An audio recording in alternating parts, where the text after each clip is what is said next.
Olá, então estamos começando aqui a nossa aula de número 13. Estamos no capítulo 14 do livro, do e-book, na página 72. Então você pode abrir nessa página para a gente estar acompanhando, né? Nesses períodos temos falado aqui basicamente de Jesus, né? Os discursos de Jesus, né? Já falamos um tanto sobre a igreja, tudo, mas estamos falando de Jesus especificamente e seu ministério. Então, a gente já viu que no início do ministério, eu vou ler aqui de Mateus 4, 17 a 25, desde então começou Jesus a pregar e a dizer: arrependei-vos, porque é chegado o reino dos céus. E Jesus, andando junto ao mar da Galileia, viu a dois irmãos, Simão, chamado Pedro, e André, seu irmão, os quais lançavam as redes ao mar, porque eram pescadores. E disse-lhes: vinde após mim, e eu vos farei pescadores de homens. Então eles, deixando logo as redes, seguiram-no. E adiantando-se dali, viu outros dois irmãos, Tiago, filho de Zebedeu, e João, seu irmão, num barco com seu pai, Zebedeu, consertando as redes. E chamou-os. Eles, deixando imediatamente o barco e seu pai, seguiram-no. E percorria Jesus toda a Galileia, ensinando nas suas sinagogas e pregando o evangelho do reino, e curando todas as enfermidades e moléstias entre o povo. E a sua fama correu por toda a Síria, e traziam-lhe todos que padeciam, acometidos de várias enfermidades e tormentos, os endemoniados, os lunáticos e os paralíticos, e ele os curava. Seguia-o uma grande multidão da Galileia, de Decápolis, de Jerusalém, da Judéia e de além do Jordão. Então, assim, a gente lendo, né, isoladamente esse texto, dá a impressão que Pedro e André nunca tinham visto a Jesus. Jesus chegou lá, cruzou com eles, chamou: vinde após mim, eu vos farei pescadores de homens. Eles seguiram Jesus. E dá essa impressão que também foi o mesmo com os irmãos Tiago e João, né, que foram os 4 primeiros discípulos convocados ali, que começaram a seguir Jesus, né? Mas conhecendo a Bíblia por várias outras passagens, a gente sabe que André, pelo menos André, e talvez o Pedro e Tiago e João fossem discípulos de João Batista, mas pelo menos André era discípulo.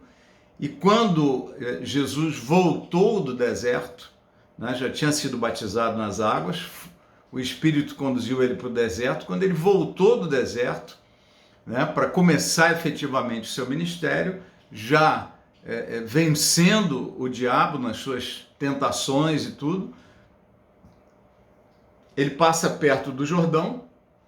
João Batista estava com André e mais um discípulo, e ele fala para eles: olha, esse é aquele de quem eu lhes falei, né? Esse é o Cordeiro de Deus que tira o pecado do mundo. E aí André imediatamente foi atrás dele, né, junto com esse outro, e seguiram a ele tudo.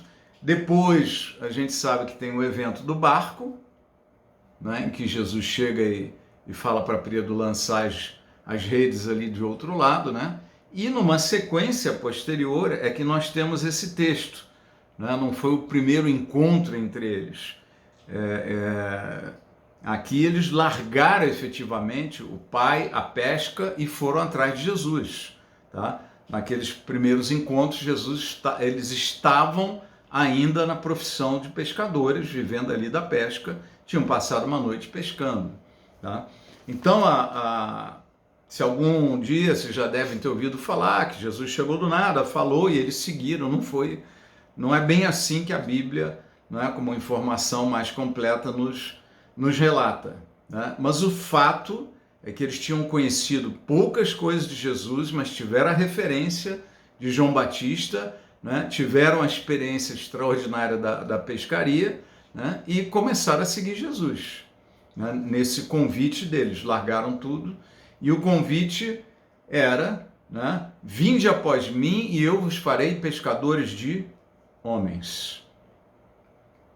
não é? Para nós, ou para mim pelo menos, não pescador, né? Eu já pesquei, mas nunca fui muito chegado em pescaria, em vamos lá para o meio do mato, vamos para o Mato Grosso, ficar lá e tal. Não é muito a minha praia, né? Eu não sou apaixonado por esse tipo de programa. Tem gente que adora, muita gente. Mas é importante mencionar aqui que Jesus fala na nossa linguagem. A palavra de Deus, ela chega para nós numa linguagem que a gente possa entender. Tá? Deus não escreve um livro que a gente não consegue entender. A Bíblia é muito complicada. Não. A Bíblia é muito completa, ela tem muita informação, é uma mensagem, é uma carta de Deus para os seus filhos, né? São dois testamentos, o Antigo e o Novo, né? Isso que é uma herança deixada para nós. Então é Deus falando com os homens e Deus fala conosco na nossa linguagem, de uma forma que a gente consiga entender. Tá? Por isso que não há sentido, talvez, uma Bíblia ser reescrita, né? Mas sempre há sentido em ela ser contextualizada, se trazer ela para o nosso contexto, né? A linguagem bíblica era para pessoas que viviam da pesca, né? Da agropecuária, né? E da agricultura. Então, as conversas, as mensagens, as ilustrações eram todas nesse sentido, né? Se o trigo não morrer, né? Não for para debaixo da terra, ele não vai poder gerar frutos. Quer dizer, são linguagens muito frequentemente ligadas à agropecuária, né? E à pesca. Então, Jesus tem essa conversa aqui com estes homens e os chama. Ele manifesta um milagre que fez muito sentido para Pedro, João, Tiago e André. Por que fez sentido? Porque eles são pescadores, conhecem aquele local, eles sabem que quando não tem peixe mesmo. A pesca é zero, né? Então, e de repente, joga ali daquele outro lado tal, e pega, faz aquela pesca que precisaram 2 barcos e as redes não aguentaram, né? Ela tem um significado muito especial para aqueles que viveram isso daí e tinham essa linguagem. Então, o Senhor fala conosco na nossa linguagem, nas nossas necessidades, de uma forma que a gente possa entendê-lo, né? É importante estar atento, né? para a fala de Deus. Bom, verso 23, então, percorria Jesus toda a Galileia, ensinando nas suas sinagogas, tá? Ele começou o ministério pregando nas sinagogas e pregando o evangelho do reino. Lembra, a gente falou sobre isso na aula passada. A primeira mensagem de Jesus era o evangelho do reino. O reino de Deus está próximo, né? Eu vim estabelecer o reino. Ele era o rei e ele deixou de ser o rei para aquele tempo, mas virá a ser o rei num tempo futuro, na terra, né? Liderando os homens, não é? Toda a humanidade. Tá? Então, ele pregando o evangelho do reino, curando todas as enfermidades e moléstias entre o povo. Tá? Aqui tem algumas coisas que são muito importantes. A sua fama correu por toda a Síria e traziam-lhe todos que padeciam, acometidos de várias enfermidades e tormentos. Isso é muito interessante. Várias enfermidades e tormentos. Os endemoninhados, tá? Isso daqui é outra coisa que é importante citar, que é endemoninhados, não é endemoniados. A palavra certa é ninhados. Por quê? Porque o demônio faz ninho na mente, no coração da pessoa. Ele faz ninho e passa a morar lá, né? Então é endemoninhado, né? A gente vai ver mais para frente que você tem também ninhos de falsas doutrinas, né? Implantados na igreja. Tá? Isso daí é uma coisa que a gente vai ver mais para frente, embora já tenhamos ministrado sobre isso em alguns momentos aí. Tá? Aí vem outra coisa, os lunáticos. Tá? os lunáticos. E aqui o significado, tá? Usando um pouquinho da psicanálise, tá? Você pode estar tranquilamente se referindo a esquizofrênicos, né? Psicóticos, esquizofrênicos, aqueles que sofrem de autismo, né? Que eles estão num outro mundo, né? Eles têm um mundo virtual, imaginam coisas, enxergam coisas, paranoicos, né? Então são atormentados. Você tem o tormento de demônios e o tormento mental, tá? E Jesus curava as pessoas atormentadas por demônios e pessoas atormentadas por problemas psíquicos. Desvios que podem ter origem parcialmente no DNA, parcialmente nos seus primeiros anos de vida, a criação, a forma como foram introduzidas ao mundo, né? Nos seus primeiros anos. Então, Jesus curava também os lunáticos, tá? Mudando a psique da pessoa. Então, você tem uma pessoa, isso, eu não sei, só se for demônio, eu expulso, se for... Não, Jesus curava, e a palavra de Deus fala que essa mesma autoridade estava sobre ele, que foi através do poder do Espírito Santo, está também sobre nós, através da autoridade do nome de Jesus no poder do Espírito Santo. Então, são detalhes assim que vão passando, mas é importante a gente estar ciente, né? E ele os curava, e seguiam uma grande multidão da Galiléia, de Decápolis, de Jerusalém, da Judéia e de além do Jordão. Então esse foi o início do ministério. Quer dizer, os milagres todos era uma forma de demonstrar, esse cara é diferente. Ele é diferente pelo que fala, ele é diferente pelo que faz, e ele é diferente pelos milagres que realiza, né? E isso começou a atrair multidões e multidões e multidões, tá? Uma coisa, o povo daquela geração, né, eles estavam meio perdidos, eles estavam confusos, porque quem eram os orientadores deles? Eram os fariseus e os escribas, né? Jesus, em algum momento mais à frente, ele vai falar que são cegos guiando cegos, né? E não tinha caolho nesse meio, só tinha cego. Então eram cegos guiando cegos. Então os religiosos da época não estavam trazendo uma mensagem que fosse realmente a mensagem do Evangelho.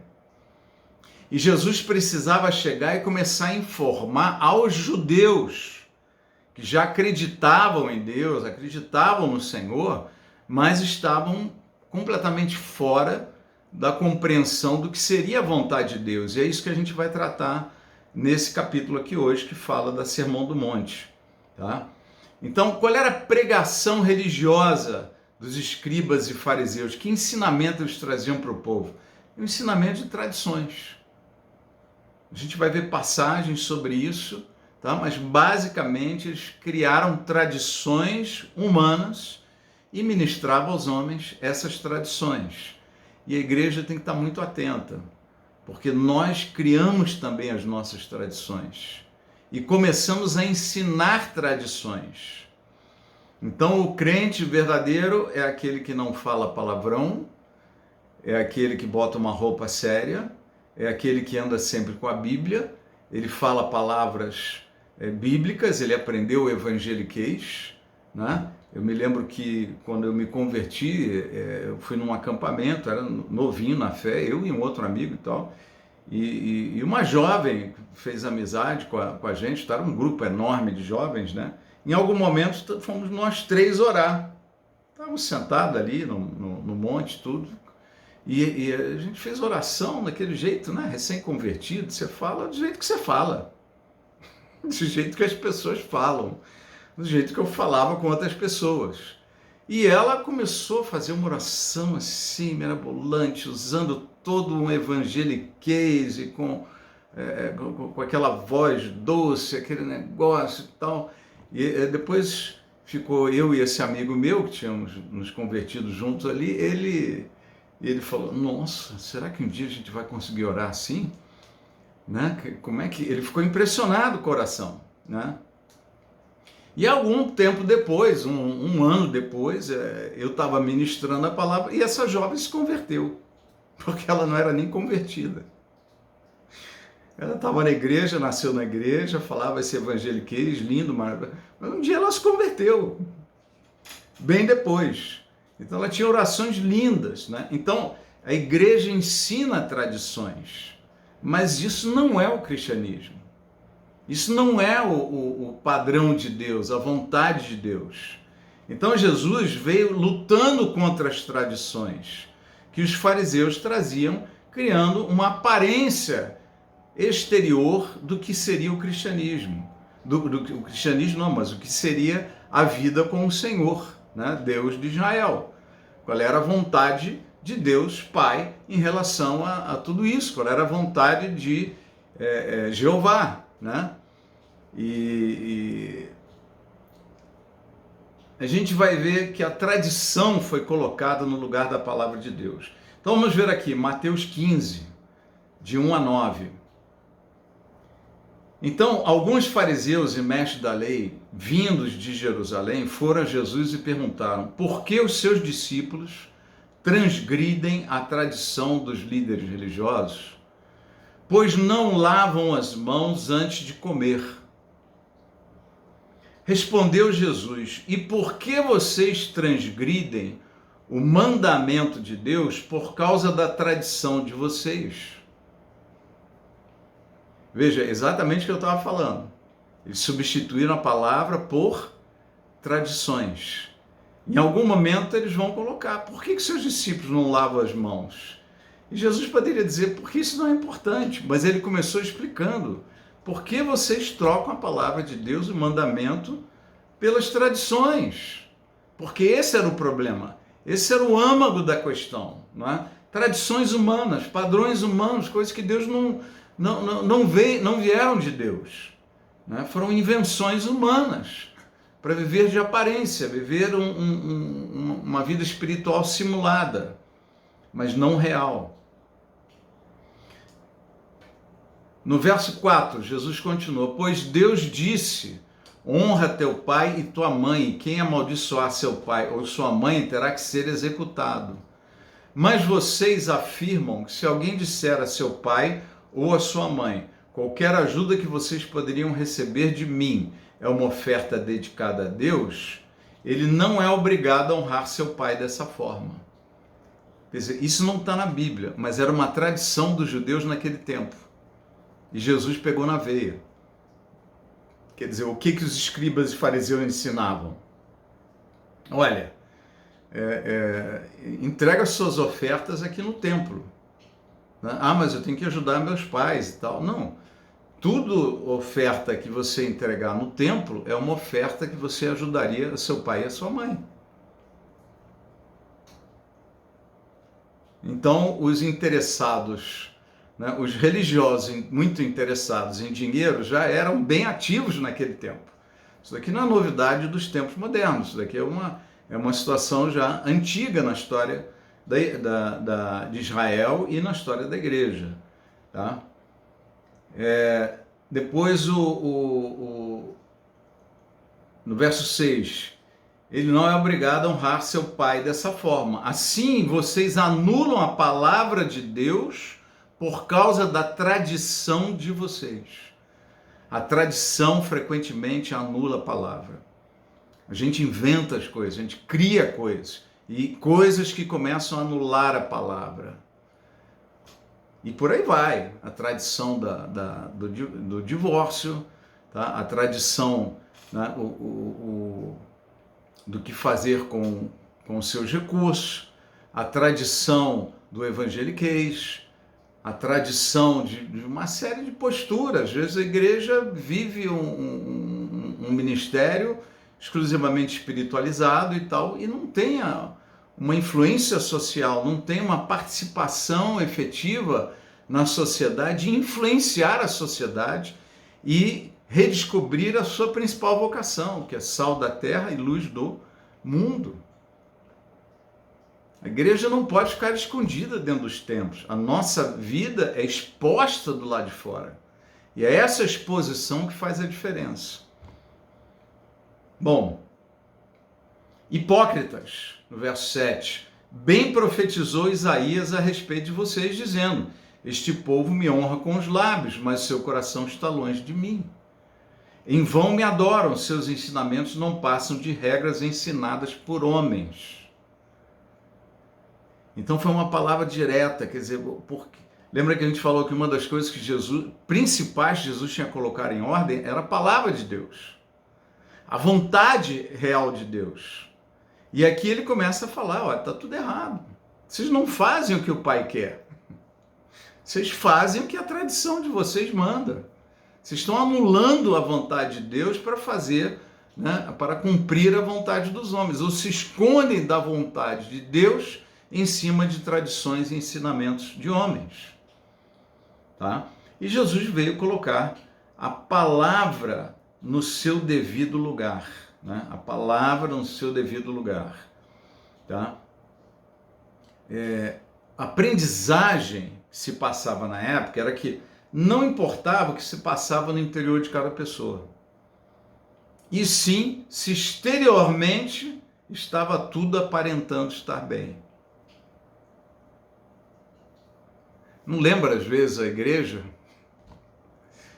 Eu já tive pastores amigos que falaram assim: pastor, a gente precisa se encontrar, eu quero desabafar, eu quero falar algumas coisas que eu estou vivendo e tal. Eu falei: não, claro, estamos aí, estamos juntos, né? Eu também quero dividir os problemas contigo e tal.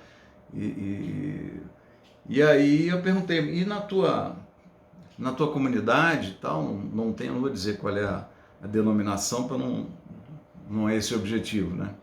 Mas não tem alguém, teus pastores, colegas, não podem, os bispos, sei lá, né, os líderes, não podem te ajudar, te aconselhar também? Não, nem pensar. É tudo quadradinho. Se eu chego lá e conto determinados problemas que estão acontecendo e eu estou buscando solução, eles vão me colocar no banco, eles vão me tirar do ministério. E eu fiquei pensando, devem ser coisas gravíssimas, mas não eram coisas gravíssimas, eram coisas do dia a dia, eram lutas, eram dificuldades de relacionamento, dificuldades de temperamento, coisas que a pessoa está lutando, se aperfeiçoando, né? E de repente não existe esse espaço, porque vale a aparência. Eu muitas vezes fui ensinado a dizer: não se mostre para as pessoas, você tem que manter a sua posição. Né? Hoje os pastores estão usando roupas normais, em quase todas as denominações. Mas houve um tempo que usava aquelas roupas assim, mais pomposas, para diferenciar: é um santo de Deus, está passando e tal. Então você tinha que ter aquela reverência, aquele negócio. Mas é uma pessoa com lutas, né? Até o Papa Francisco falou outro dia lá que ele tinha poucos amigos, né? Porque as pessoas esperam dele uma santidade absoluta e os amigos dele sabem que ele tem vários defeitos, né? Num outro contexto, né? Mas ele vive um dilema típico da igreja, né? Aquela vida de aparência, não se mostra. Né? Você está péssimo, não sei o que, mas chega lá, né? Glória a Deus, aleluia. O irmão, que saudade, não sei o que, acabou de xingar a esposa no carro, estava mal quebra-pau, né? Aquele negócio. Então, a gente vai criando essa imagem, né, para fora, vivendo uma persona, né? Que não é aquilo que Deus quer das nossas vidas. Tá? Então as tradições eram ensinadas da aparência exterior, né? E aí no Salmo 24, né, fala assim: quem poderá subir, né, quem entrará no reino do Messias? Quem poderá subir o monte do Senhor? Quem poderá entrar no seu santo lugar? Aquele que tem as mãos limpas e o coração puro, que não recorre aos ídolos, nem jura por falsos deuses. Né? Então esse é um texto do salmista falando do padrão do homem do reino, daqueles que fazem parte do reino. Tá? E em Mateus 15, de 10 a 20, né, Jesus vem com esse ensinamento. O que sai de dentro do homem, isso é o que o contamina. É o que sai de dentro dele. Né? Vamos virar a página 73 aqui. Verso 10. Né? Jesus chamou para junto de si a multidão e disse: ouçam e entendam. O que entra pela boca não torna o homem impuro, mas o que sai da sua boca, isso torna impuro. Então os discípulos se aproximaram dele e perguntaram: sabes que os fariseus ficaram ofendidos quando ouviram isso? Ele respondeu: toda planta que meu Pai Celestial não plantou será arrancada pelas raízes. Deixem-nos, eles são guias cegos. Se um cego conduzir outro cego, ambos cairão num buraco. Então Pedro disse-lhe: explica-nos a parábola. Será que vocês ainda não conseguem entender? Perguntou Jesus. Não percebem que o que entra pela boca vai para o estômago e mais tarde é expelido? Mas as coisas que saem da boca vêm do coração, e são essas que tornam o homem impuro. Pois do coração saem os maus pensamentos, os homicídios, os adultérios, as imoralidades sexuais, os roubos, os falsos testemunhos e as calúnias. Essas coisas tornam o homem impuro, mas o comer sem lavar as mãos não o torna impuro. Tá? Então Jesus começou a ensinar exatamente o que? Quer dizer, não é o que entra, mas é o que sai de dentro de você. Não é o universo exterior que conta, é o universo interior, é do coração, é dali que procedem, né, os bons ou os maus desígnios. Tá? Em Mateus 12:33, considerem: uma árvore boa dá fruto bom, e uma árvore ruim dá fruto ruim, pois uma árvore é conhecida por seu fruto. Raça de víboras, como podem vocês que são maus dizer coisas boas? Pois a boca fala do que está cheio o coração. Então ele está falando, vocês são maus por dentro, né? Lembra quando chama eles também de sepulcros caiados, né? Lindos por fora, mas podres por dentro. Veja, tudo que a gente vai ensinar aqui, o que Jesus está ministrando, Jesus está ensinando, consertando a palavra de Deus e ensinando o padrão do reino de Deus. Esta não é uma mensagem evangelística para a salvação. O Sermão do Monte não fala do sacrifício de Jesus. O Sermão do Monte não fala da morte do Cordeiro, do perdão do pecado, da graça, da redenção. Ele não está ensinando isso. O Sermão do Monte, esses primeiras mensagens de Jesus, ele está corrigindo qual é o padrão da palavra de Deus para um homem de Deus, uma mulher de Deus. Qual é o perfil do participante do reino dos céus? Ele veio oferecer o evangelho do reino. E que reino? Qual é o participante do reino? Qual é o padrão do homem cidadão do reino de Deus? E é isso que ele está ensinando aqui. Não é um texto para a gente usar em evangelismo. Evangelismo é outra coisa. Aqui é um texto para a gente ensinar a igreja. Ele está ligado com santificação, com vida cristã efetiva, de fato, né? E quebrando um pouco esse padrão todo exterior de vida cristã. Tá? Essa é uma mensagem destinada aos judeus e destinada à igreja. Esse é o padrão do homem do reino. Tá? Então vamos lá, o ministério, porque ele só vai passar coisa dura, a vida cristã é assim, o padrão do homem de Deus é esse aqui, é onde Deus quer nos levar.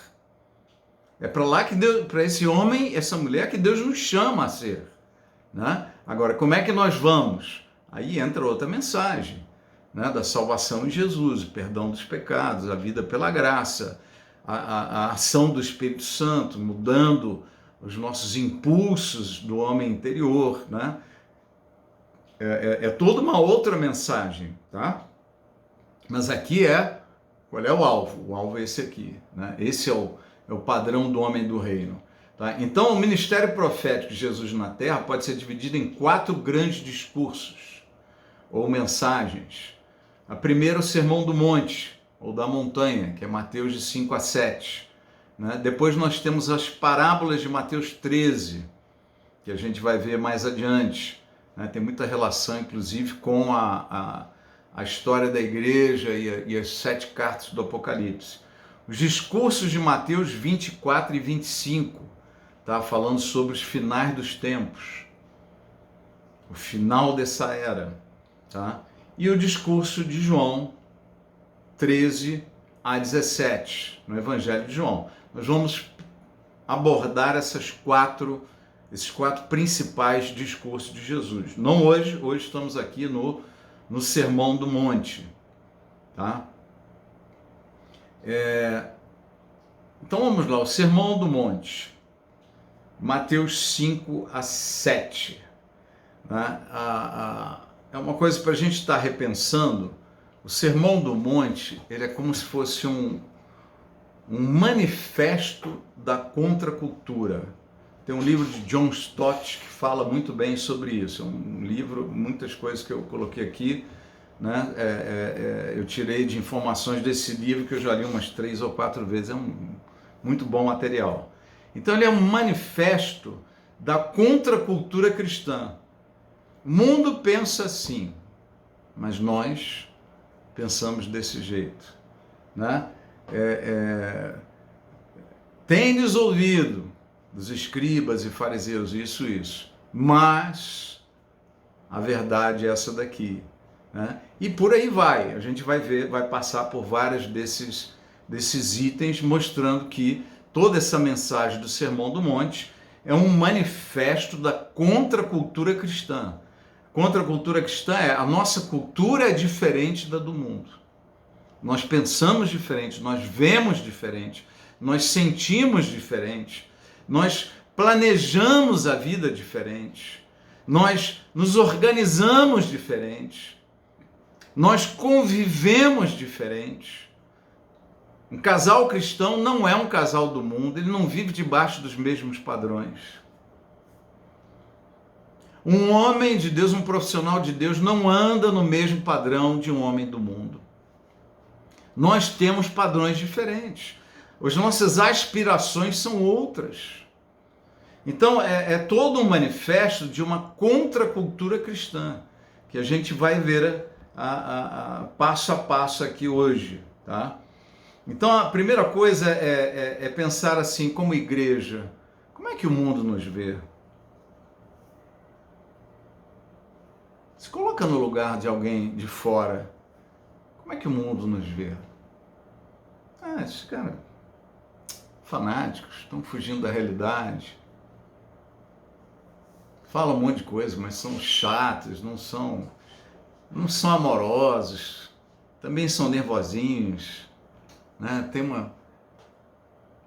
Qual é a cara que a gente apresenta para fora, né?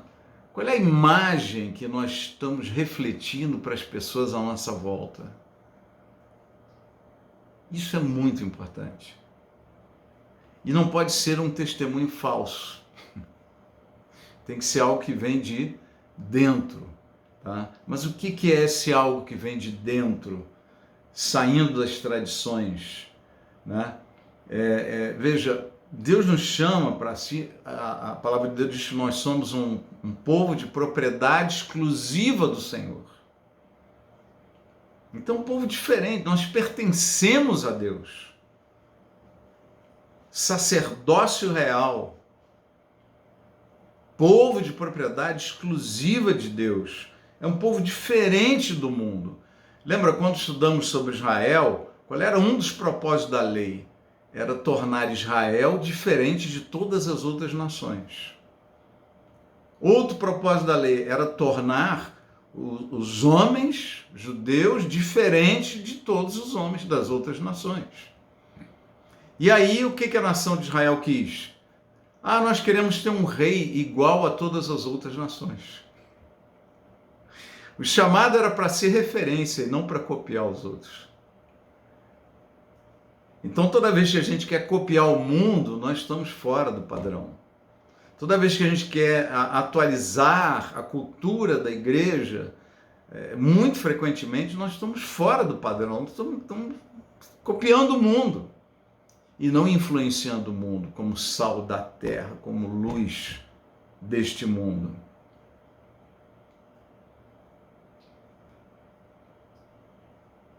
Sermão do Monte apresenta um padrão de vida, de comportamento, de postura totalmente diferente, bem diferente do estilo de vida das pessoas que nos cercam, tá? A nossa mente tem que estar focada nesse perfil, tá? E aí nós chegamos, vamos citar algumas coisas aqui, né? Tenham cuidado, Mateus 6,1, tá? Na página 74. Tenham cuidado de não praticar suas obras de justiça diante dos outros para serem vistos por eles. Se fizerem isso, vocês não terão nenhuma recompensa do Pai Celestial. Lembra do que eu falei? Qual era a mensagem dos escribas e fariseus? A aparência. A aparência exterior. Você está querendo se mostrar. Você está querendo que os outros vejam a sua justiça, a sua glória, né?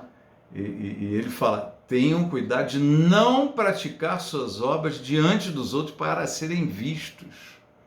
Veja, as nossas boas obras devem ser praticadas diante dos outros, mas não para sermos vistos por eles como o interesse de receber uma recompensa. É importante não desvirtuar esse texto do que ele realmente quer dizer, porque aí tem gente que quando vai fazer o bem para alguém, faz tudo escondido e não quer que ninguém saiba. Tem um lado positivo nisso, mas tem um lado negativo. Quando alguém vê você dando recursos para uma pessoa e ajudando uma família, essa pessoa se sente inspirada a fazer o mesmo. Desde que a intenção do seu coração seja ser luz, ser sal, e não ser recompensado, admirado, glorificado, adorado, apreciado pelos outros. Não. A intenção do coração, nós precisamos ser luz. Jesus falou, olha, ninguém acende uma candeia para botar no lugar mais baixo da casa. Nem vai colocar um farol lá né, na parte baixa da cidade. Você tem que botar na parte mais alta para iluminar, para que possa ser visto, para ter essa função. Então Jesus nos coloca em posição de evidência. Ele nos coloca em algum destaque onde nós estivermos. Mas para quê? Para a gente brilhar. Para que as nossas boas obras brilhem. Para a glória de Deus. Para a inspiração. Para que as pessoas vejam um pouco de Deus através de nós. Mas não com o fim de sermos vistos pelos outros.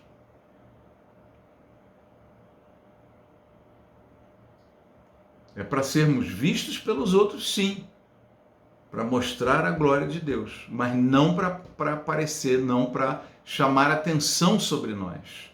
Tá? Mateus 6,2, portanto, quando você der esmola, não anuncie isso com trombetas, como fazem os hipócritas nas sinagogas e nas ruas, a fim de serem honrados pelos outros. Qual é o problema? É errado dar esmola? Não. É errado as pessoas verem que você está ajudando outras pessoas? Não é errado. O errado é que você faça isso para que as pessoas vejam, né, e honrem você, e não ao Senhor. E admirem você, e adorem você. E a sua soberba cada vez cresce mais. A sua arrogância vai se desenvolvendo. Eu sou o cara.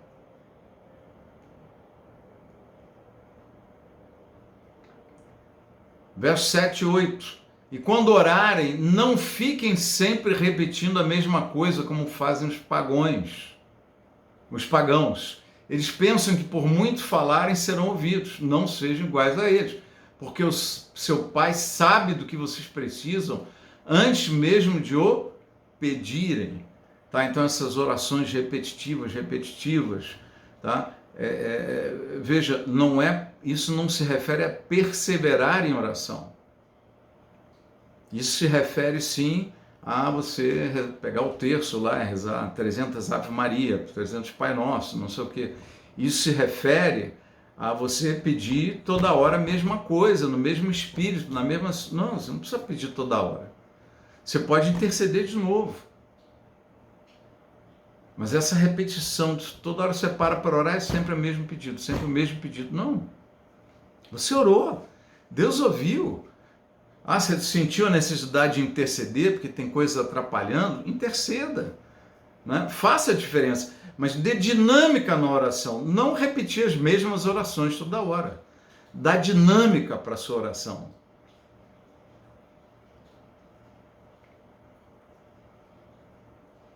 Verso 16. Quando jejuarem, não mostrem uma aparência triste como os hipócritas, pois eles mudam a aparência do rosto, a fim de que os homens vejam que estão jejuando. Isso é até engraçado, né? Está jejuando, conta para todo mundo que está jejuando. Jejum não é para contar para ninguém. Esse é um que não... Ninguém precisa ver que você está jejuando, nem saber. Né? A não ser que você queira... Estou pedindo ajuda em oração, estou jejuando por isso e tal, mas não é uma coisa para ficar se mostrando, ou se amostrando, como alguns gostam de falar, né? Mateus 6, 31 e 32, portanto, não se preocupem dizendo que vamos comer, ou que vamos beber, ou que vamos vestir, pois os pagãos é que correm atrás dessas coisas, mas o Pai Celestial sabe que você precisa delas. Então aqui mostra uma outra coisa. As aspirações de um homem, de uma mulher de Deus, são diferentes das preocupações desse mundo. O mundo é ansioso e preocupado com o que vai comer, o que vai beber, o dia de amanhã, aposentadoria, planos. O mundo é preocupado demais com tudo isso. Tá? Mas a palavra de Jesus aqui para nós é, olha, não se preocupem. Os pagãos é que correm atrás dessas coisas. Vocês sabem que o Pai Celestial sabe que vocês precisam delas. Né? Orem, intercedam, trabalhem por ela. Né? Eu costumo ilustrar com um seguinte contexto, quer dizer, a pessoa está demitida, ela perdeu o emprego e precisa de recursos para sustentar e tal, você vai cruzar em filas de entrevistas, né, com pessoas ansiosíssimas, desesperadas. Não entre nesse espírito. Vai lá, toma o seu banho, se é homem faz a barba, se arruma, bota uma roupa direitinho, faz o seu currículo, manda para o máximo de pessoas que você puder, peça ajuda a quem você deve pedir e vá atrás de emprego na maior paz deste mundo. Tá? Não é para... Não, eu sou cristão, vou ficar na rede. Deus vai me chamar aqui, vai vir alguém aqui me chamar. Não, não é isso que a Bíblia ensina. Faça o que você tem que fazer. Né? O que você não pode fazer, deixa com Deus. Está numa situação delicada? Faça tudo que estiver ao seu alcance. Ok? Faça tudo que estiver ao seu alcance. Em toda tranquilidade e paz. O resto Deus vai fazer. Deus vai agir. Confie nele, creia. Declare sempre palavras de segurança, de firmeza. Porque quando você declara ansiedade, preocupação, estou com medo, vai dar tudo errado, não sei o quê, o que isso está fazendo contigo? Está te contaminando. O que sai da boca é o que contamina o homem. E aí você fica todo contaminado, angustiado, ansioso, preocupado, sem Deus. O que são trevas? Trevas é ausência de luz. Quem está em trevas está ansioso. E por que você está em trevas? Porque está faltando luz. E de onde vem a luz? Quem é a luz? Né? Ele é a luz do mundo, Jesus. Então a ansiedade, a preocupação, elas representam ausência de luz. tá? Então, faça o que tem que fazer. Essas palavras me fazem muito sentido, o significado prático. Faça o que estiver ao seu alcance, com toda a tranquilidade desse mundo. Deste mundo, não. Com toda a tranquilidade do Senhor. Tranquilidade do Espírito. Né? Faça o que tiver que fazer ao teu alcance. O resto Deus vai fazer. Relaxa. Seja feliz em toda e qualquer circunstância. Seja feliz. Ah, passou um menos de tal, não sei o quê. Volta para o caminho. Se desviou, volta para o caminho. Sem crise. Sem, eu me desviei, não sei. Não, volta para o caminho, meu irmão. Pede perdão, confia no sangue de Jesus e vai embora, segue a vida. Né? Ah, mas eu perdi tempo, uma coisa angustiante, você conversar com pessoas que estão nas drogas assim e vão para uma casa de recuperação, eles têm esse drama do eu perdi muito tempo, minha vida, que tal, podia estar lá na frente, não sei o que, legal. É bom você ter esse pensamento assim para se reposicionar, mas sabe, não dá para você viver essa angústia. O que você está aqui para fazer é para construir o seu futuro e não para chorar o teu passado. Quem vive chorando o passado não prepara o futuro. Quem absorveu o passado, fiz besteira, estraguei muita coisa, mas agora eu tenho uma condição melhor, eu vou à luta. Olha para frente, planeje o teu futuro, viva um presente que vale a pena.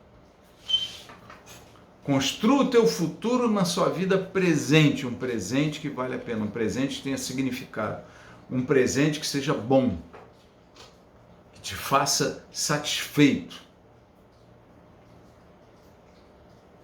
Busquem, Mateus 6, 33, 34, busquem, pois, em primeiro lugar o reino de Deus e a sua justiça, e todas essas coisas lhes serão acrescentadas. Portanto, não se preocupem com o amanhã, pois o amanhã se preocupará consigo mesmo. Basta a cada dia o seu próprio mal.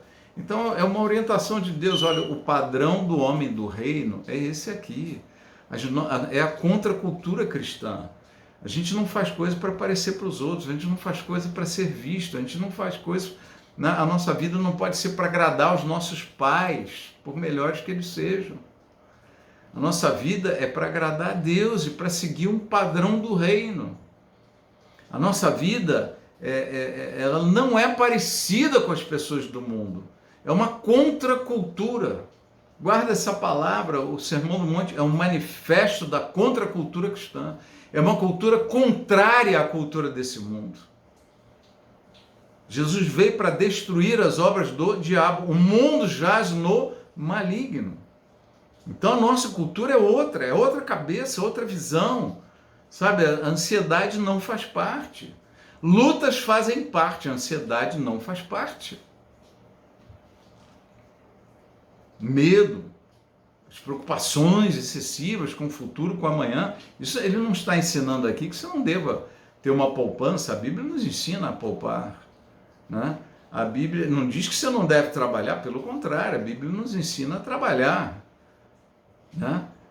a gerar o pão, ter recursos para ajudar outras pessoas. Vai à luta, né? Prospera, se desenvolva.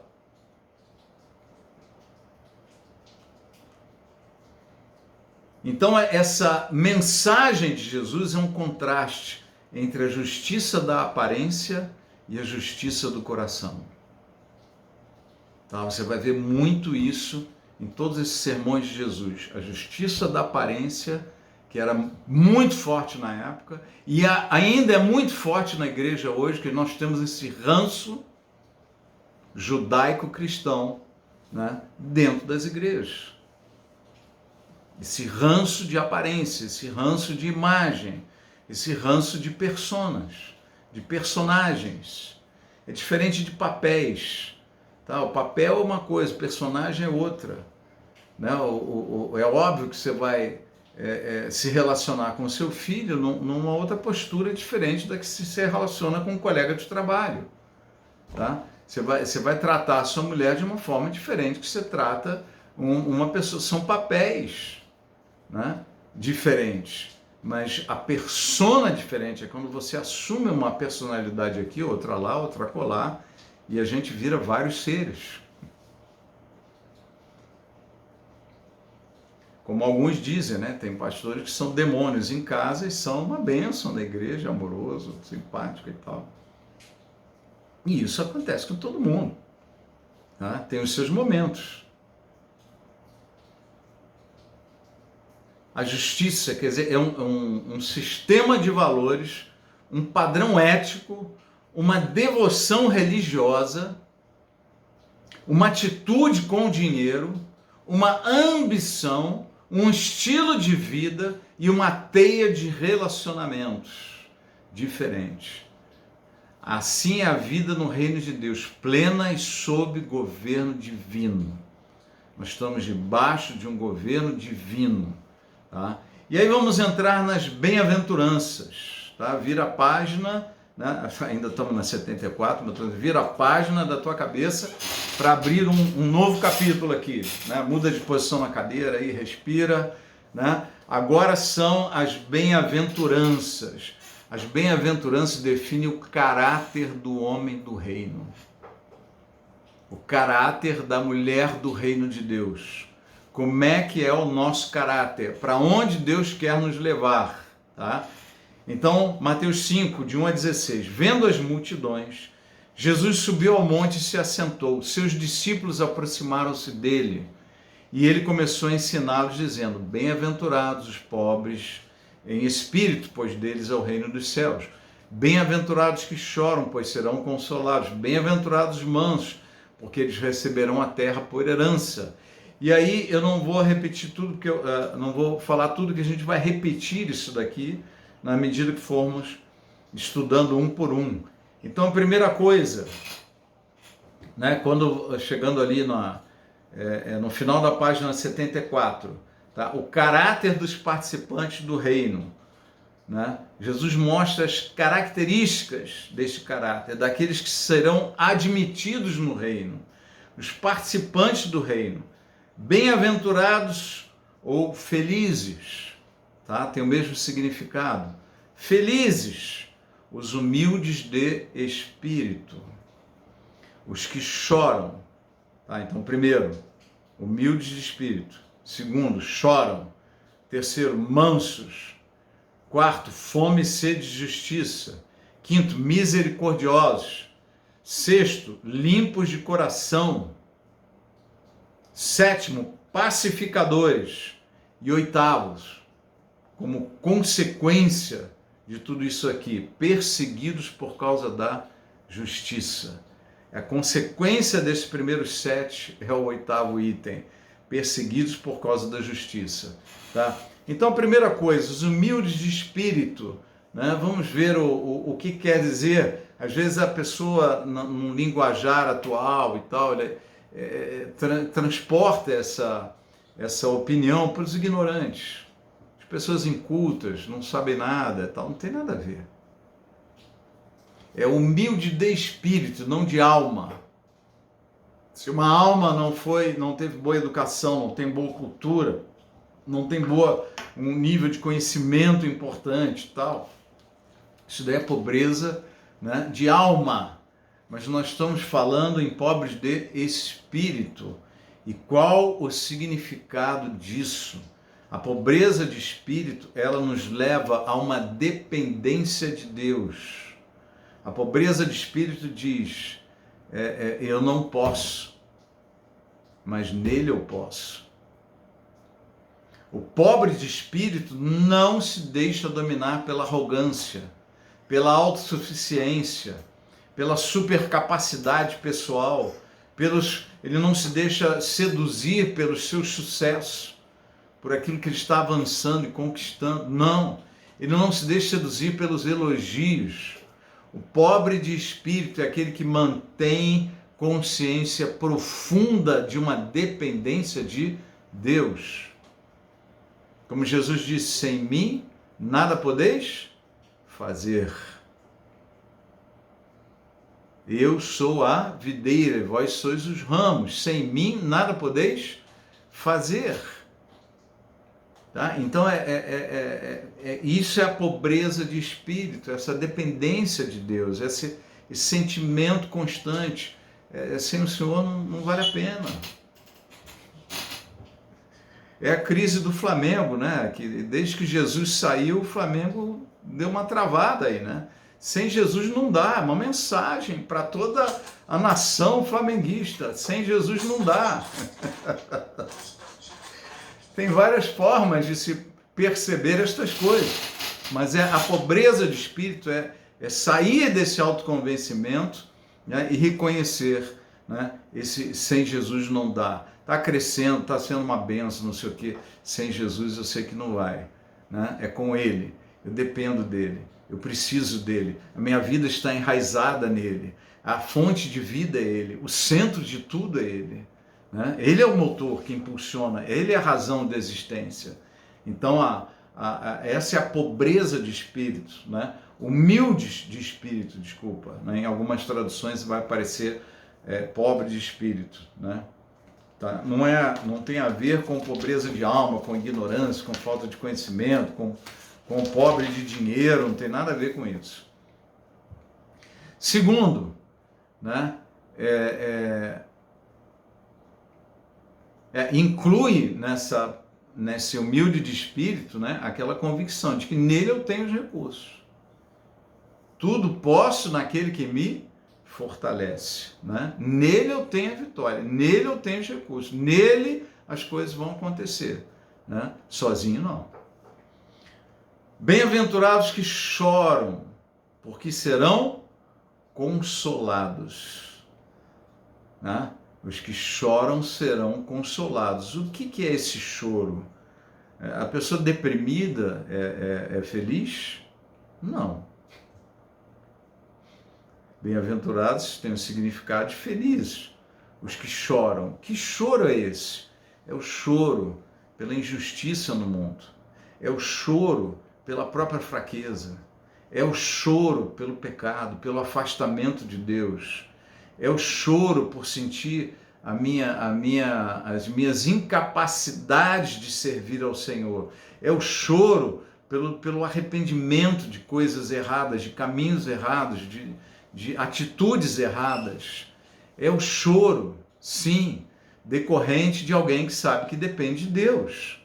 É o choro de quem chora por uma humanidade perdida, quem chora por um Israel longe de Deus, uma igreja que precisa de avivamento, precisa de cura, precisa de sabedoria, precisa de conhecimento de Deus.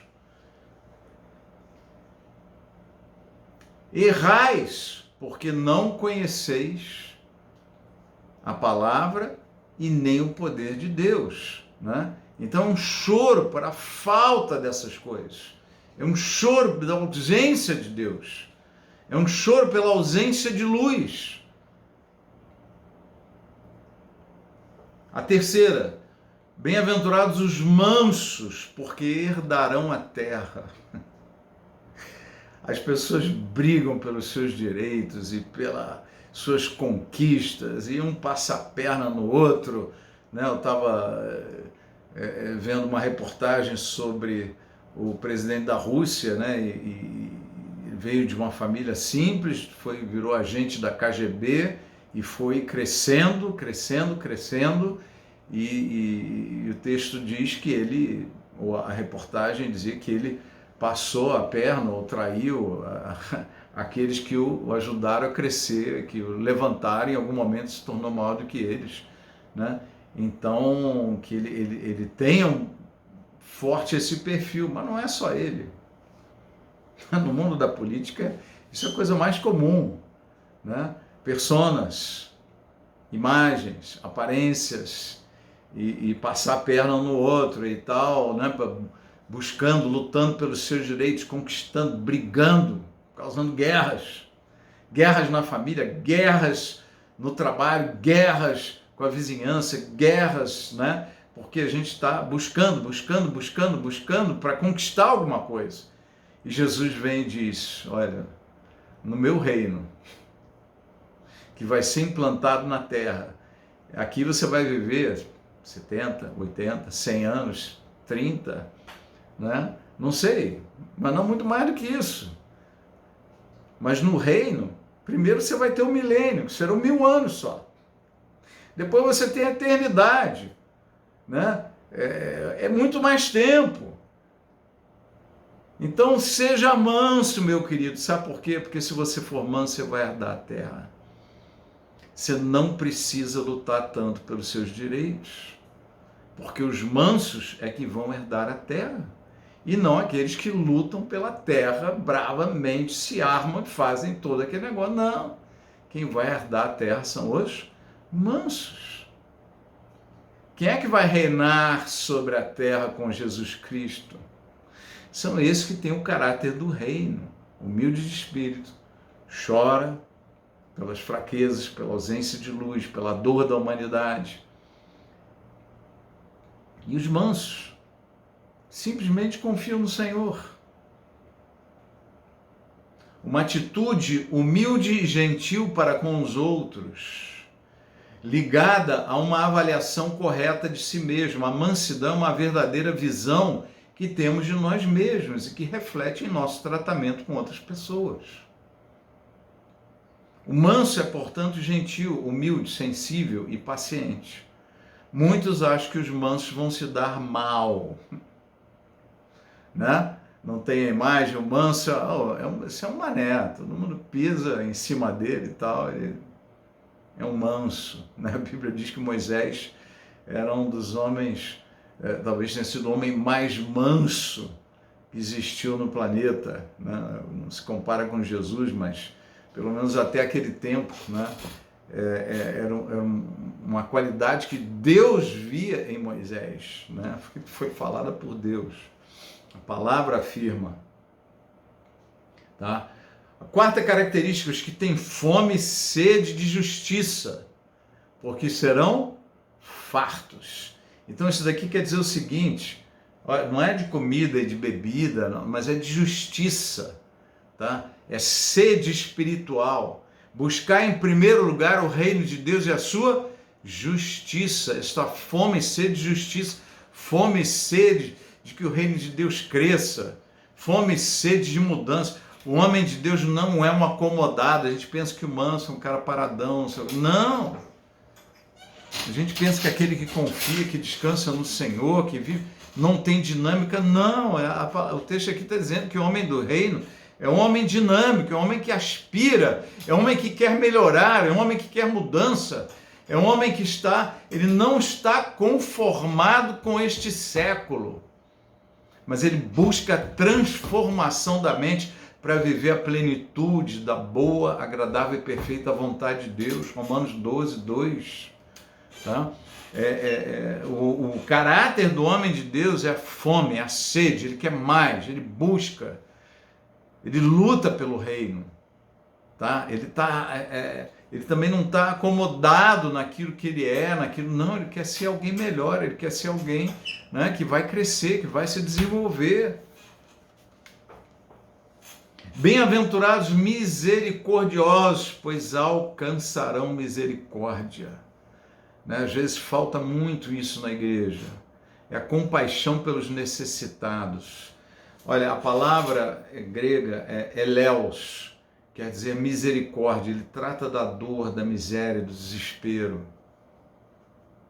A dor, a miséria e o desespero que são resultados do pecado no mundo.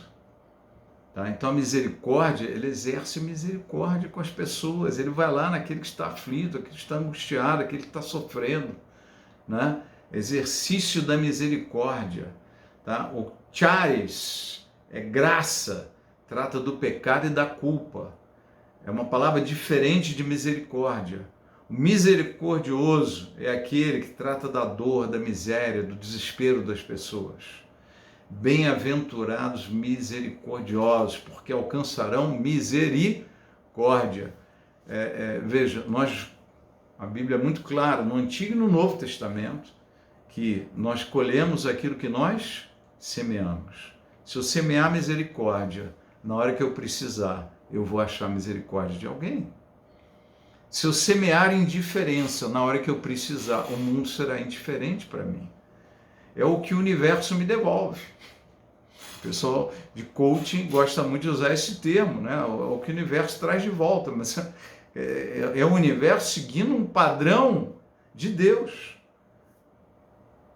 Aquele que vive pela espada morre pela espada.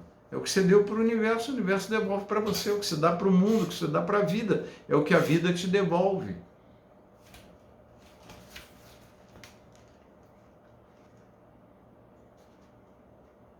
Os limpos de coração, porque verão a Deus. Né? Essa pureza do homem interior, essa limpeza do homem interior, abre os nossos olhos espirituais e a gente vê Deus. A gente vê a ação de Deus com mais clareza. Né? Lembra daquela passagem, né, de... Nossa, deu um branco. De Provérbios, né? Reconhece-o em todos os teus caminhos, e ele endireitará as suas veredas. Reconhece-o, quer dizer, ele está lá, você que não está reconhecendo. Sabe, quando você vê aquela pessoa que você não vê há muito tempo, nossa, virou gordo, careca, barrigudo, não sei o que, não estou reconhecendo essa pessoa. Aí você olha bem, lembra daquele jovem que você conheceu lá, ele, olha só, é você, né? Então, reconhece-o, a pessoa está lá, é você que não reconheceu. Né? Uma vez tinha uma festa que eu não reconheci, esse no caso emagreceu bastante, ele era mais gorduchinho, emagreceu, mas ele andava barbudo, ele tirou a barba. E ele já era meio careca, mas ele ficou completamente careca, só que ele estava magro assim, estava correndo, estava não sei o quê. E ele falou comigo, cumprimentou, Bruno e tal, eu não reconhecia. Tinha muita gente antiga ali, né? E daqui a pouco alguém falou, você não viu fulano? Não, fulano tá aí. Cadê? Aí o outro do meu lado falou, claro que você viu, você falou com ele. Eu falei com ele? Mas quem é ele? E aí falaram, é aquele ali. Daí eu olhei assim, ele é ele? Ele estava lá, mas eu não reconheci. E Deus está lá, mas a gente não reconhece. Então a limpeza de coração, tá? Ela nos faz ver mais a ação de Deus. Deus está agindo aqui, Deus está aqui, Ele está fazendo, Ele está na minha casa, Ele está no meu negócio, Ele está na minha luta, Ele está na minha dor, Ele está nessa crise que eu estou passando, eu que não estou vendo. A limpeza de coração nos abre a visão de Deus, a visão da ação de Deus, a visão da obra de Deus, a percepção do que Deus está fazendo nas nossas vidas e na vida dos outros. E aqui nós voltamos para essa questão, né? É a justiça do coração versus a justiça das regras. Olha o caráter do homem de Deus. Isso que Deus está preocupado com você. Que você seja. Às vezes a gente está preocupado com muitas outras coisas. Deus está preocupado. Esse é o núcleo. Esse é o núcleo. É a base, é o fundamento do que Deus quer de nós. É esse perfil aqui. Humilde, chora, manso, fome e sede, misericordiosos, limpos de coração. É a justiça do coração versus a justiça das regras. Muitas leizinhas, muitas regras.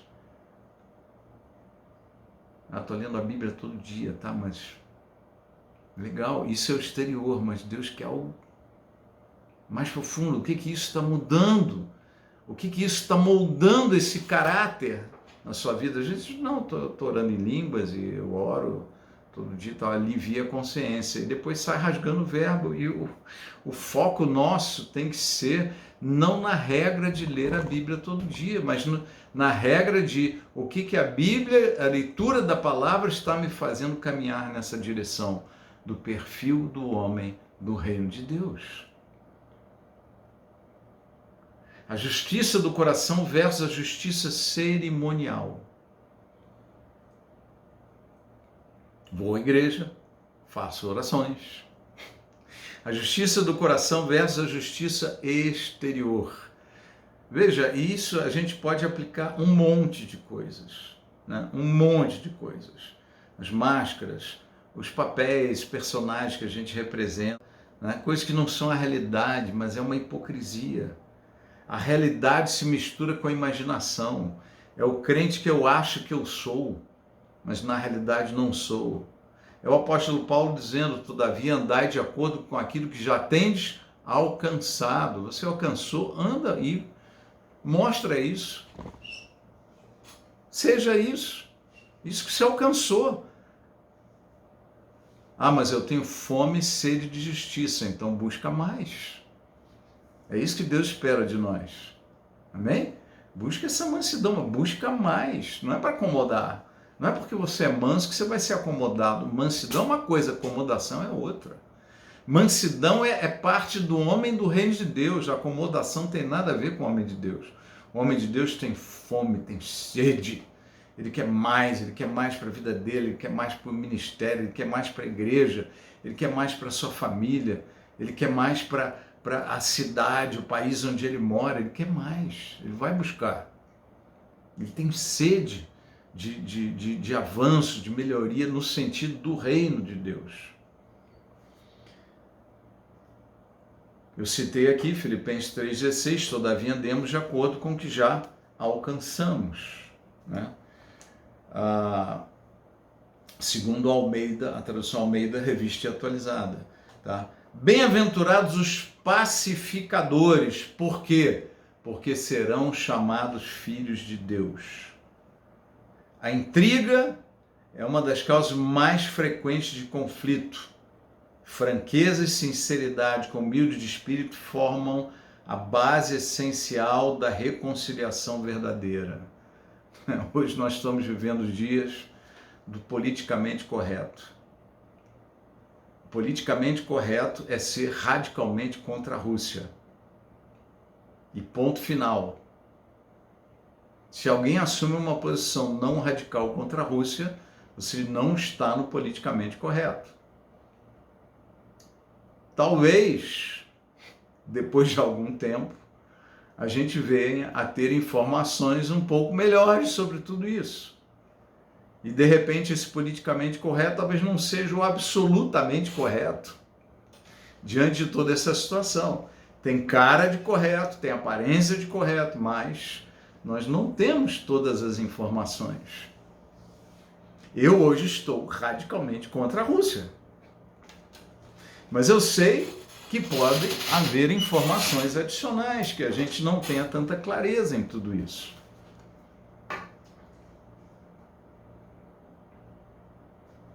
Os pacificadores, queridos, eles buscam a paz, seguem a paz com todos os homens. Vamos ver versículos que falam sobre isso, Romanos 12, 18. Se possível, quanto depender de vós. Lembra aquilo que falamos há pouco? Faça tudo que estiver ao seu alcance, deixa o resto no Senhor. O que não está no teu alcance, confia. Estou numa crise, não sei o que, preciso de emprego, está na doença, preciso botar ele, faça o que estiver ao seu alcance. O que não estiver, pertence a Deus. Amém? Confia, descansa, ora, coloca nas mãos do Senhor. Né? Quanto depender de vós, tende paz com todos os homens. Quanto depender de vós, tende paz com todos os homens. 1 Tessalonicenses 5,13. Tenham-nos na mais alta estima com amor por causa do trabalho deles. Vivam em paz uns com os outros. Vivam em paz. Tem um coleguinha de trabalho que é intriguento, que é não sei o que. Viva em paz com ele. Talvez você seja o pacificador que pode, né, descruzar essas intrigas cruzadas desse briguento, desse fofoqueiro, desse falador, desse insatisfeito crítico.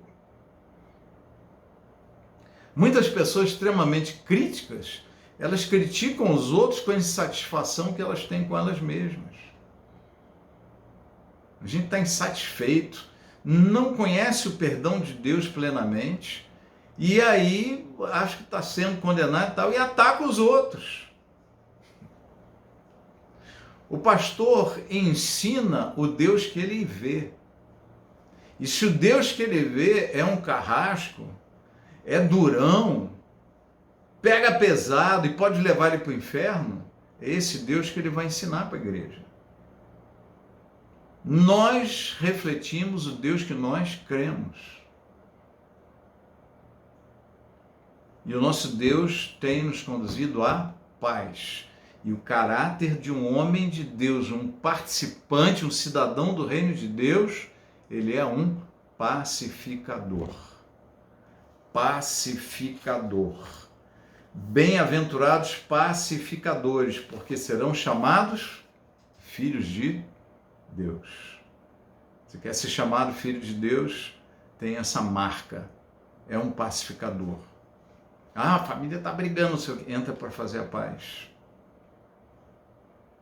Ah, você já perdeu a cabeça, falou que não devia. Vai lá e pede perdão, faça a paz. Faça a paz. E por último, e consequência dessas 7 características anteriores, bem-aventurados perseguidos por causa da justiça, porque deles é o reino dos céus. Tá? Bem-aventurados os perseguidos. Por isso que alguns dos apóstolos em algum momento foram perseguidos, chicoteados, eles foram presos, estavam lá louvando a Deus na cadeia. Louvando a Deus por quê? Porque nós fomos perseguidos por causa do Evangelho.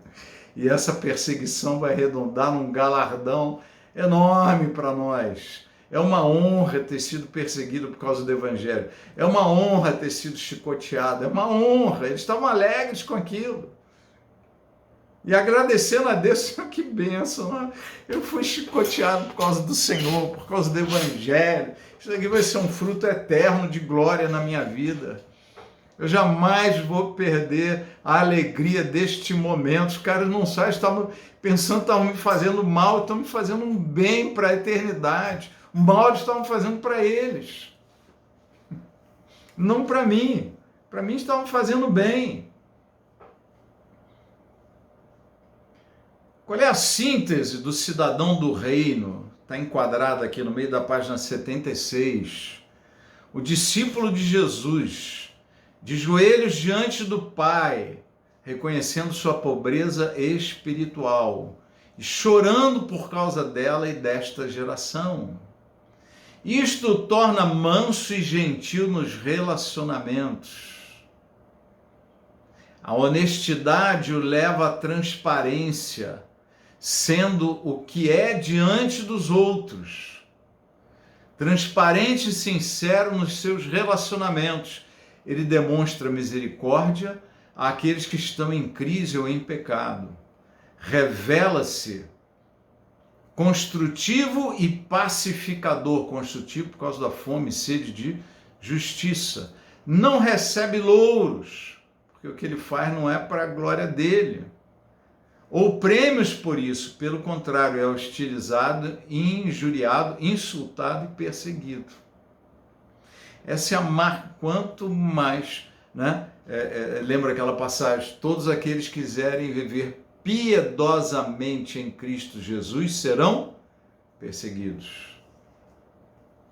Então, é uma marca do homem de Deus. Você vai se aproximar muito de Deus, você vai ser perseguido. Gente, esses homens foram presos, eles eram acusados de várias coisas. Não era acusado, não, Tiago.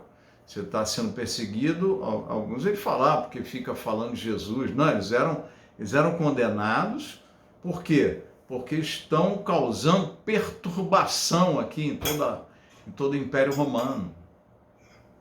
Estão nos perturbando a ordem, a justiça, estão se rebelando contra o reino, porque dizem que Jesus é rei. Né? Então eles têm as suas condenações, e muitas críticas que nós vamos receber, às vezes são calúnias.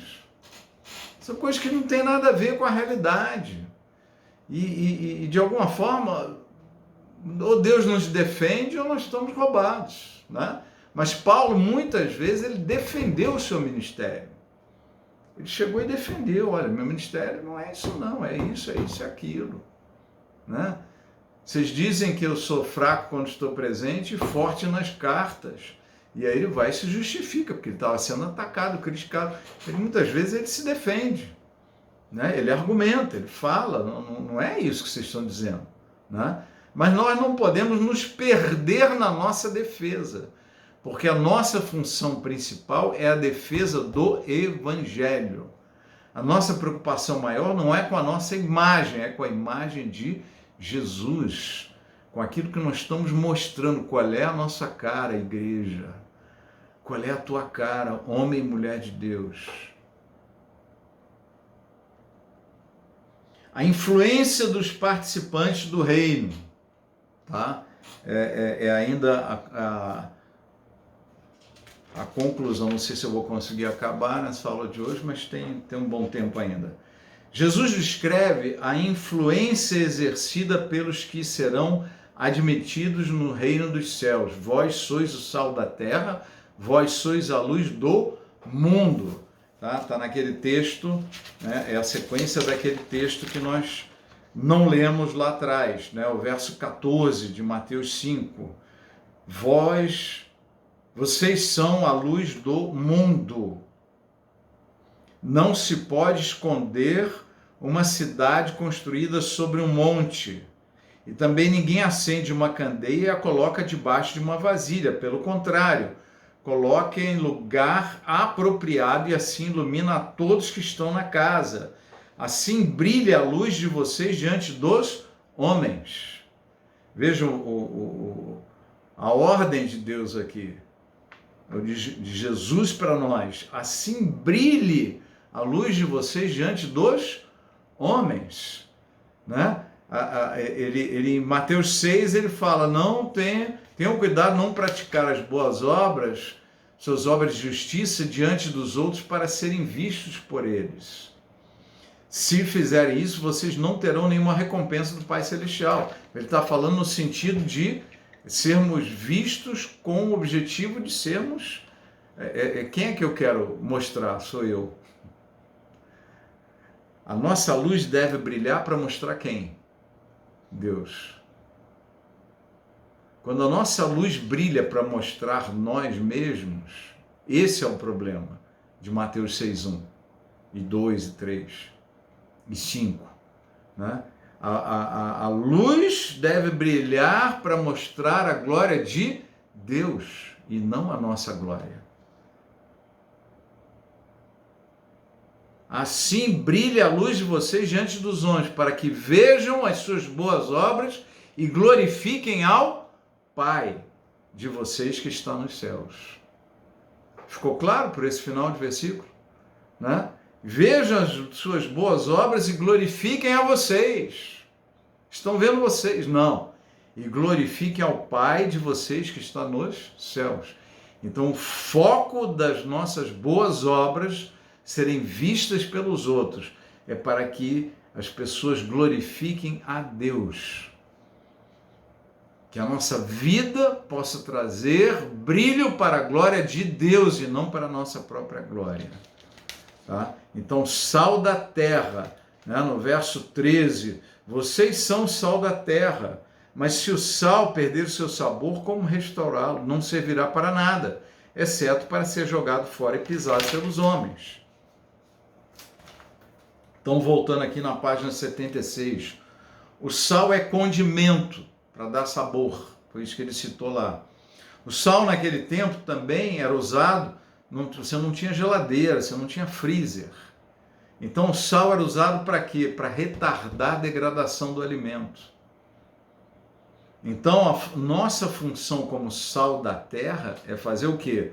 É dar sabor a este mundo.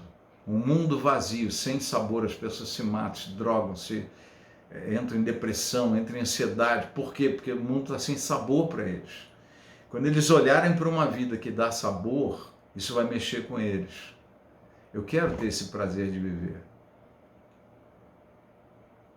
Eu vi o testemunho de uma pessoa que era endemoniada, se converteu E ele era desse pai de santo, coisa assim, foi uma guerra tirar ele das entidades. E ele deu testemunho depois dizendo que a coisa que mais impressionou é que ele estava recebendo dinheiro dessas entidades, tinha uma certa prosperidade e tal, mas ele estava morto por dentro, estava vazio, estava muito ruim. E quando ele olhou para uma pessoa de sandália havaiana, com uma calça velha, um senhor de idade e tal, e olhou para ele e cumprimentou ele, abraçou ele, ele olhou naqueles olhos, ele viu uma riqueza de paz que ele nunca teve. E o olhar daquele senhor, simples, possivelmente pobre, mas com uma paz que nenhum dinheiro do mundo podia comprar. Ele quis o reino. Ele quis o Senhor Jesus. Ele olhou aquilo ali, aquilo brilhou para ele. Então o sal, ele dá sabor, o sal preserva, tá? Um testemunho contra aborto, contra as drogas, contra a perversão, contra a maldade, os testemunhos de pacificador, tudo isso daí preserva a degradação das pessoas deste mundo. Esse mundo está em degradação, mas a gente retarda essa degradação como igreja. Tá? Nós não vamos salvar o mundo, mas nós vamos salvar pessoas que estão nesse mundo e tirá-las do mundo.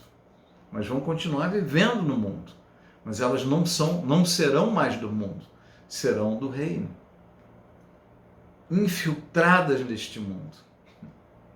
Tem essa cultura, você é um infiltrado neste mundo, mas o Senhor já te tirou dele.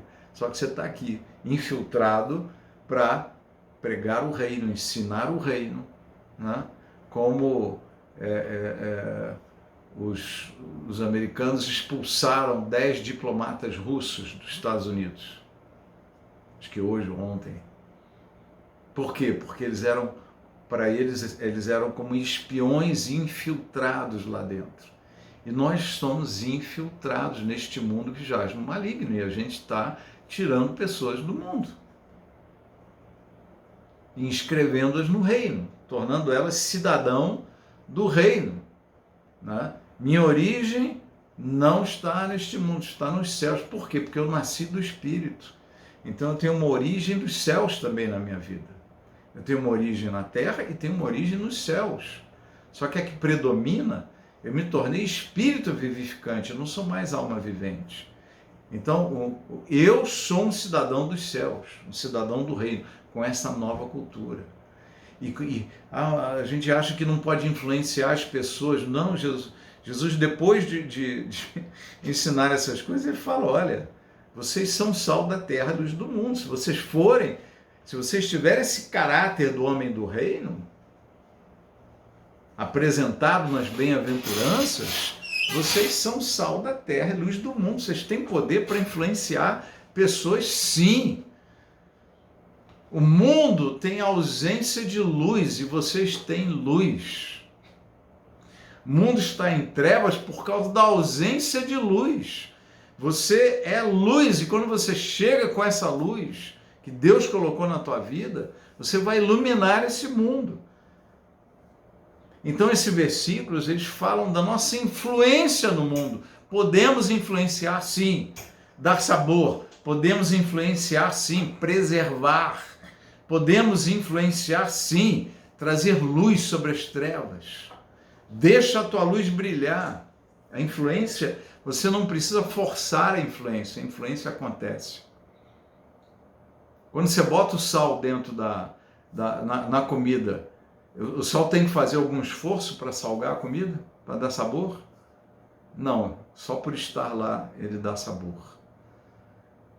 Quando você acende uma luz, ela precisa fazer algum esforço adicional para iluminar tudo em volta? Não.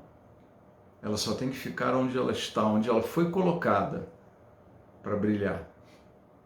E o seu brilho vai trazer luz para o mundo, para as trevas.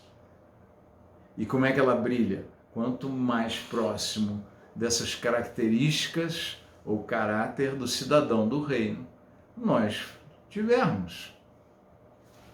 Tá? Esse é o foco do homem de Deus, da mulher de Deus. Esse é o padrão. Jesus está dizendo, o padrão não é isso que os escribas e fariseus estão te passando. Não tem nada a ver. O padrão é esse aqui, olha. Esse é o cidadão do reino. Então, primeiro ele apresenta isso, para depois ele apresentar a salvação. Primeiro ele apresenta. Esse é para onde eu quero levar vocês. Isso que eu quero que vocês sejam, e não aquilo que os fariseus estão ensinando. Vocês estão se pervertendo com essa história toda. Deus usa o Estado, o governo, a família, o lar, também para preservar. São estruturas que retêm, eles retardam a degradação deste mundo. Tá? Então o governo, né, a Romanos fala lá, né, que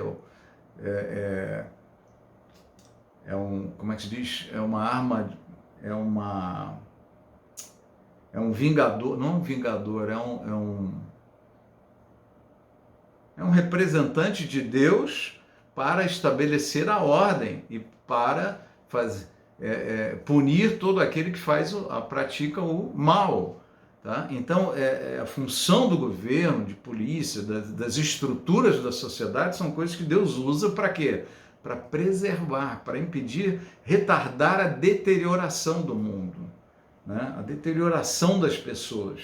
Então a igreja ela deve trabalhar pelas instituições, tá? Pelos governos, pela polícia, por isso que a palavra de Deus diz que a gente deve orar, né? Por todos os homens, por aqueles que estão revestidos de autoridade.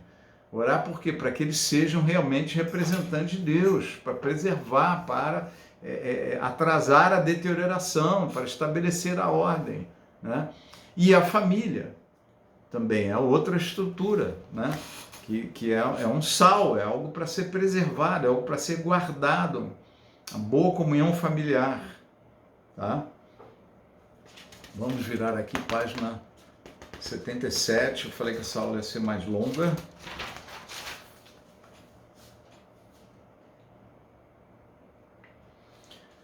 Né? A igreja como luz do mundo, né? Romanos 12, 2, não se amoldem ao padrão deste mundo, mas transformem-se pela renovação da sua mente, para que sejam capazes de experimentar e comprovar a boa, agradável e perfeita vontade de Deus.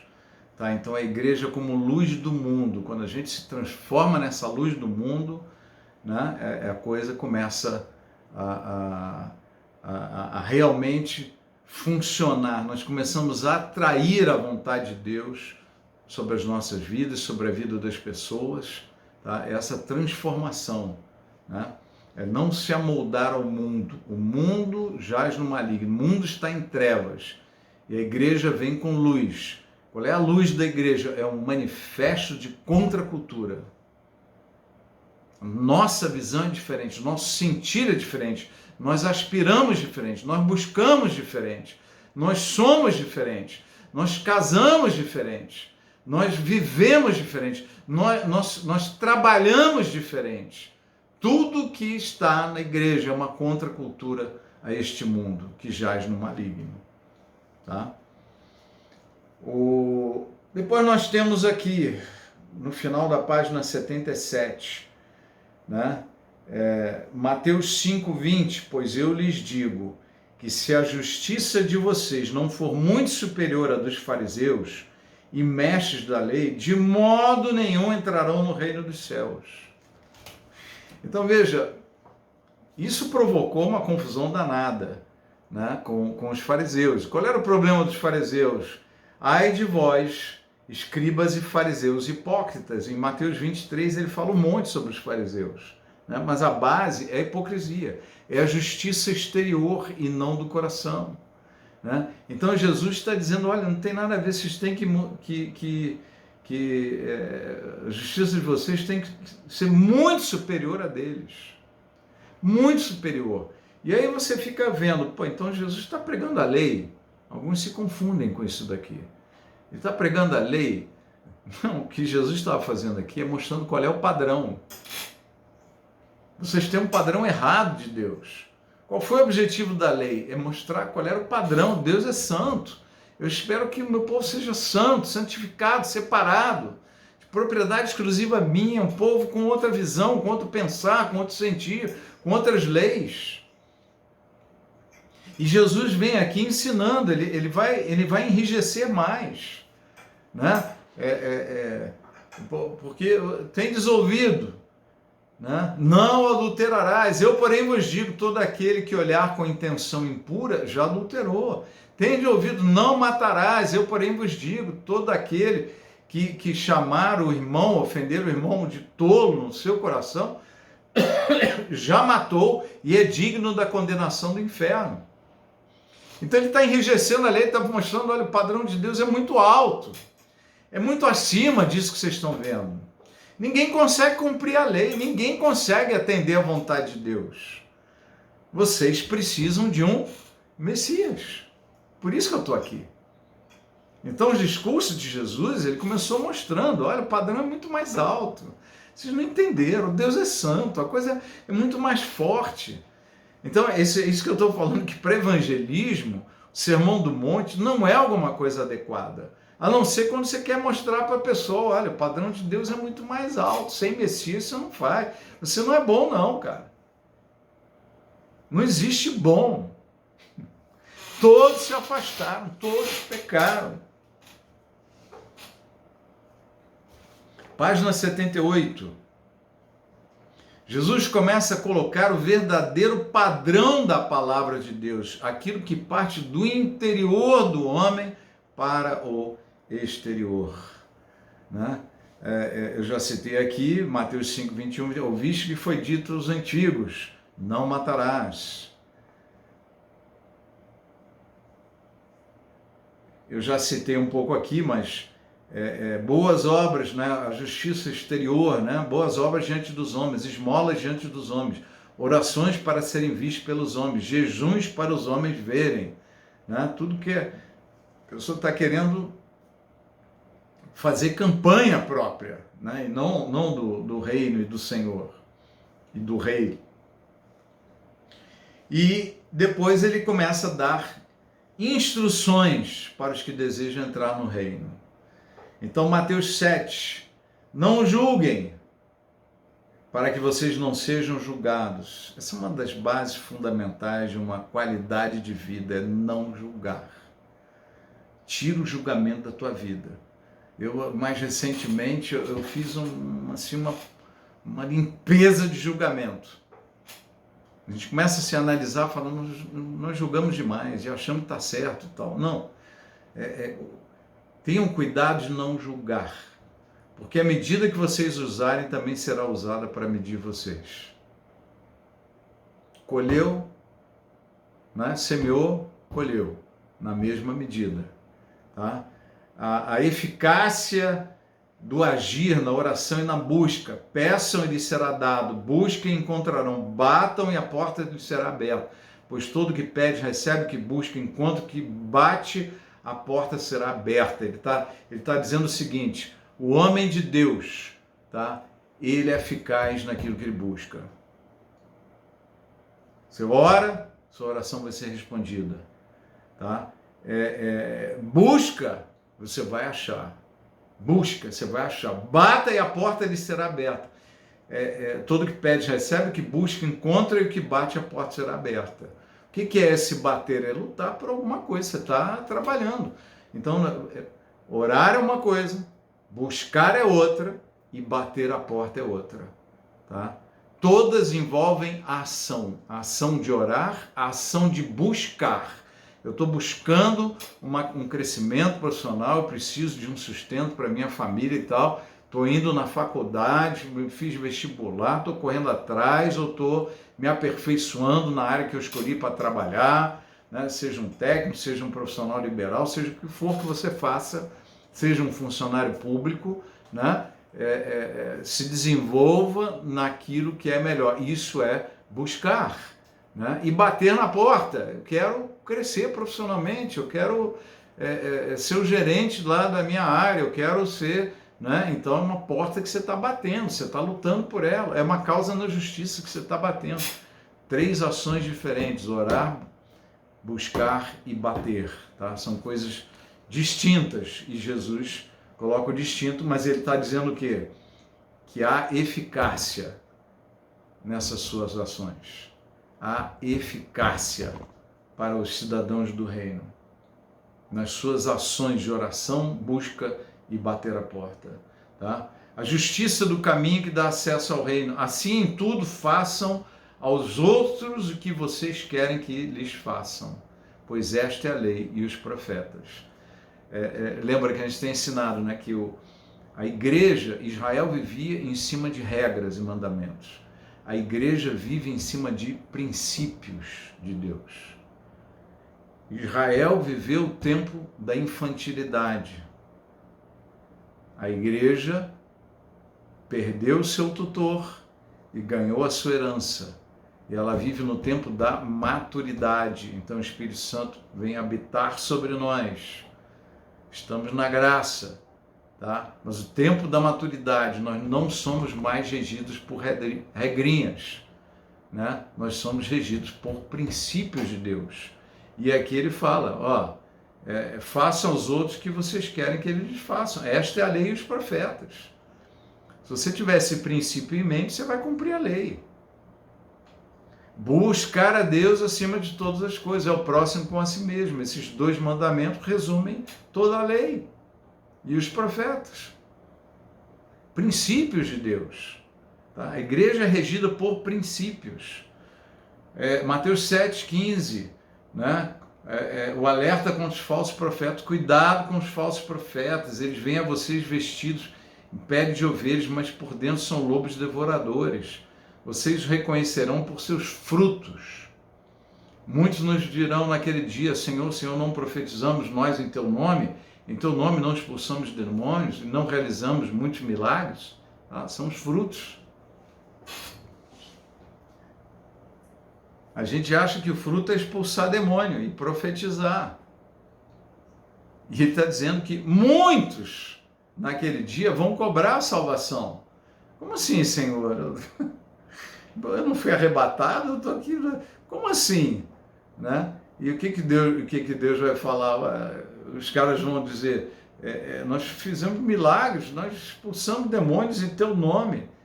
E Jesus vai dizer, isso não coloquei o versículo todo, mas Jesus vai dizer que apartai-vos de mim, vós que praticais iniquidade. Em verdade vos digo, nunca vos conheci. Não é que vocês estavam comigo e se afastaram, vocês nunca foram meus. Vocês sempre fizeram essas obras para aparecer. E apareceram. Então vocês ganharam a recompensa aqui na terra, mas não vão ganhar no reino. O firme fundamento da rocha. Portanto, quem ouve essas minhas palavras e as pratica é como um homem prudente construiu sua casa sobre a rocha. Caiu a chuva, transbordaram os rios, sopraram os ventos e deram contra aquela casa. E ela não caiu, porque tinha seus alicerces na rocha. Na rocha. Tá? Então veja, a areia é a doutrina dos fariseus, é o ensinamento dos fariseus, são as regras, as tradições dos homens, é a justiça exterior. Tá? Tudo isso daí é areia.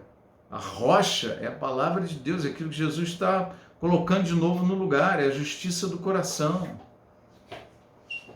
É aquilo que sai de dentro, não é o que entra na boca, mas é o que sai da boca do homem. Essa é a palavra de Deus. Né? Num quadrado ali no final da página 78. Porém, quem está na rocha, que é Jesus Cristo, quando vem uma crise diz, tudo posso naquele que me fortalece. Todas as coisas contribuem para aqueles que amam a Deus, ou para o bem daqueles que amam a Deus, segundo o seu propósito. Né? Pai, qual o propósito para essa crise? Está na rocha, não vai atrás de nada que não seja o padrão da palavra de Deus. Sabe em quem crê. Sabe que Deus é poderoso para guardar tudo durante a tempestade. até o dia da solução e completar a obra.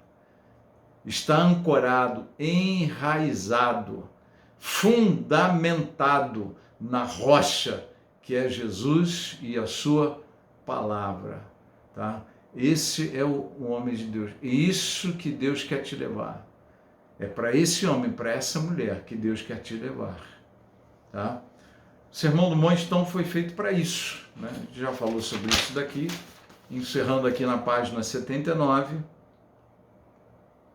né? Essas características que estão no Sermão do Monte, que são nas bem-aventuranças, é aquilo que nós devemos buscar, tá? Não usem isso daqui para evangelização, usem para a igreja, para santificação, para separação, tá? Essa última frase aqui, o Sermão do Monte não fala de Jesus morrendo pelos pecados, sendo sepultado e ressuscitando no terceiro dia. Jesus está somente no início do seu ministério. Se você falar o Sermão do Monte para o incrédulo, vai desanimá-lo, ele vai fugir da palavra de Deus. Para seguirmos e praticarmos essas características, temos que ter o poder do Espírito Santo em nós. Só quem tem o Espírito Santo pode seguir este padrão. É para pessoas salvas, nascidas de novo. É o padrão do reino de Deus. A igreja deve andar neste padrão. Amém?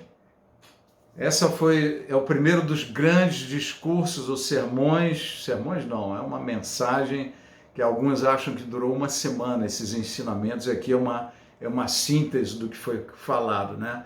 Deve ter sido um acampamento maravilhoso, né? E gostaria muito de estar lá, né? Mas foi uma grande bênção para a igreja, para a minha vida, para a sua vida. Eu oro ao Senhor que nós possamos estar caminhando nessa direção. A gente possa se livrar desse cristianismo de aparências, possa se livrar desse cristianismo de tradições, possa se livrar desse cristianismo de regras, desse cristianismo de personas, né? de imagem, esse cristianismo da glória humana, e mergulharmos nesse cristianismo do Sermão do Monte. Aquele padrão de Deus para as nossas vidas, que sejamos estes homens, pacificadores, misericordiosos, mansos, pobres de espírito, chorando pelo pecado, pela pobreza, cheios de fome e sede de justiça para querer crescer, se desenvolver mais, não acomodados, né? Esse é o perfil dos homens de Deus, das mulheres de Deus, para que Deus quer nos levar. E nesse perfil, nós seremos luz do mundo e sal da terra. Eu oro pela minha vida, pela tua vida, para que possamos crescer poderosamente nessa direção, em nome de Jesus, na autoridade deste nome e no poder do Espírito Santo. Amém. Amém.